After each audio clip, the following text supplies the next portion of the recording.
Շնորհակալ եմ պարոն փոխնախարար զեկույցի համար։ Իրապես վիզաների ազատականացման գործընթացում տեղյակ եմ ինչ առաջընթաց ունենք, այսինքն մրցույթի հաղթահարում, բիոմետրիկ անձնագրերի ապահովագրության, առողջապահական ապահովագրության շուրջ քննարկումներ, ուրեմն օրենսդրական փաթեթների շուրջ քննարկումներ, բայց դրան զուգահեռ մենք մեր քաղաքացիները առնչվում են մի իրականության հետ, եւ որ օրինակ երեք հայտարարություն տարածվեց, որ հուլիսից Գերմանիայի վիզայի դիմումների ընդունման կարգը կփոխվի, եւ ես չափազանցրած չեմ լինի, եթե ասեմ, որ երեկվանից դժգոհությունների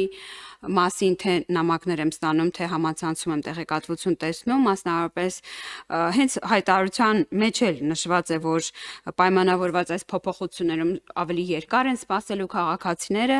իսկ համակարգը TLC contact ուրեմն երեկվանից կարծես թե գիշերվա ընթացքում տուրիստական գործակալությունները կարողացել են օրեր ամրագրել, իսկ քաղաքացիները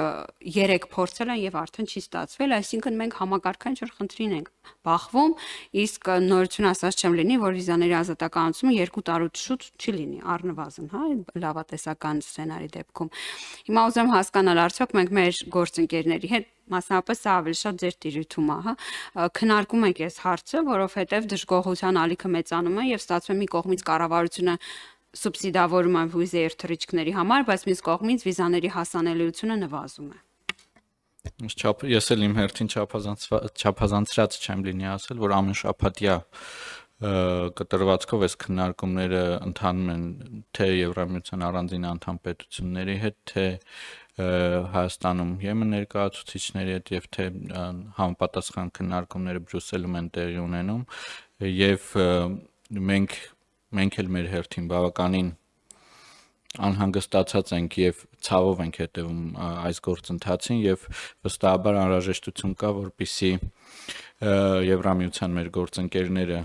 նաեւ համապատասխան քայլեր ձեռնարկեն։ Հանուն արդարության պետք է նշել, որ եղել են առանձին ԵՄ երկրներ, որոնք կատարել են եւ մեծացրել են իրենց օրինակ հյուպատոսական անձնակազմի քանակը Հայաստանում, որտեղ ֆիզիկապես X թվով գործից ավել մեկ հյուպատոսը ըստ էության չի կարողանում օրվա ընթացքում քննել, բայց դուք նաեւ Տիկին Ղազարյան նշեցիք դեպքերի մասին, երբ տուրիստական գործակալություններն են փակում կոպիտ ասած այդ օրերը, ինչը ենթադրում եմ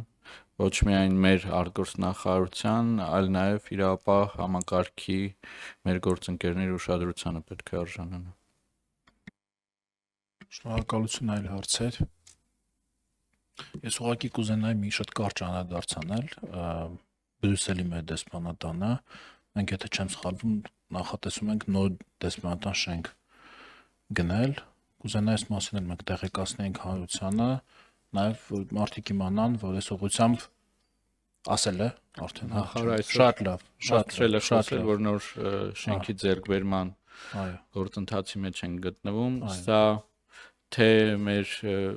մեր դեսպանության ֆիզիկական պայմանների լավարկման համար է արվում, թե Բրյուսելում մեր քաղաքական ներկայացվածության կարևորման եւ մեր